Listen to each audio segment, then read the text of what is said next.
Good morning mga lods. So update tayo ngayon sa X-Word mga lods ha. Kung legit pa ba to o kasi i-check natin. Na-check ko kanina mga lods. So hindi na tayo makaka-withdraw. Ngayon ay update ko kayo dito sa X-Word kung makaka-withdraw pa ba tayo dito. Actually mga lods, libre lang naman to. Wala naman kayong nilabas na pera dito. Maglalaro lang naman kayo. So, pero yun nga no, hindi na nga tayo makaka-withdraw dito. So, nag-try ako na mag-withdraw kanina. So, hindi nga, error na siya. Ayan. So, ngayon ay check natin mga lods dito sa wallet. Sa baba. Wallet mga lods. Ayan.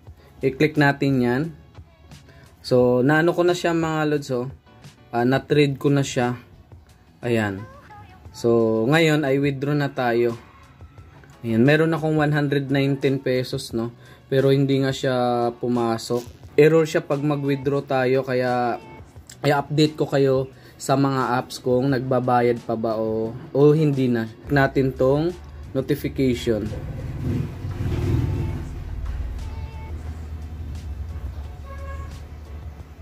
Ayan, so ito yung completed na transfer ko, yung build na transfer ko into USDT. Ayan. Ganun kasi yung gagawin nyo para ma-withdraw siya into GCash. I-transfer nyo muna yung build into USDT. So ngayon ay na-transfer ko na, pero hindi na siya error na siya pag mag-withdraw eh. Ayan, so click natin to, withdraw. Ayan, update ko kayo mga lods sa mga apps na kung nagbabayad pa ba o hindi na, para hindi masayang yung oras nyo na kakalaro. Nag-iipon kayo ng mga build dito, tapos hindi na pala makaka-withdraw. Ayan, click natin tong select method payment. Ayan, GCash. Next lang. So, confirm sell. Ayan, tas confirm. Okay, password lang. Ayan mga lods, oh. Ayan. Ayan, system error. So, hindi na siya makaka-withdraw. Ginawa ko na nga mga lods, nag-ano na ako eh.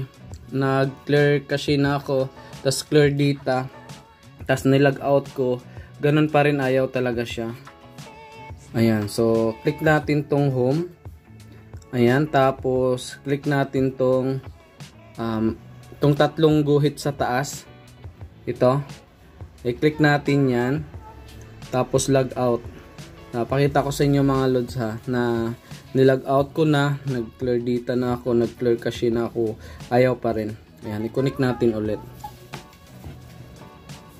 Tapos, connect lang dun sa email na ginamit ko dati.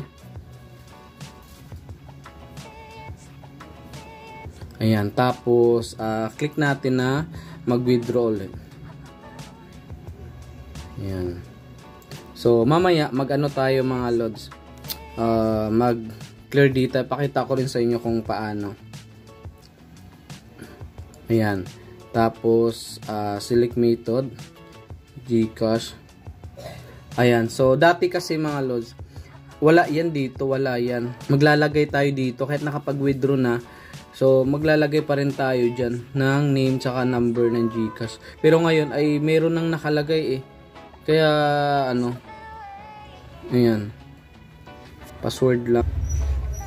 Ayan, check natin mga lods ha. So, ganun pa rin, system error, no? Ayan, punta tayo sa settings ng cellphone. Ito, click lang natin to. Settings mga lods ha, sa taas. Ayan.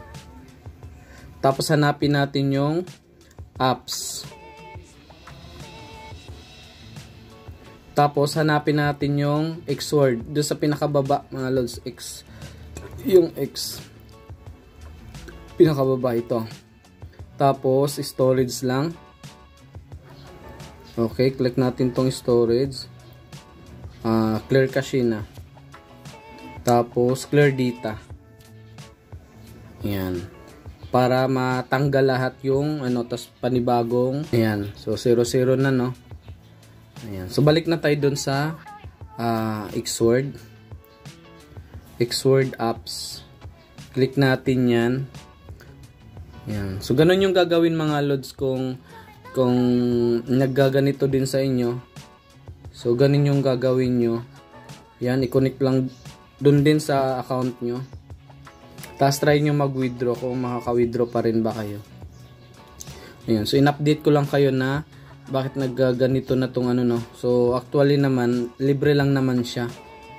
Libre lang naman, wala kayo lalabas na pera dito, maglalaro lang. Pero nga, hindi na nga makaka-withdraw, no. Restore your wallet lang.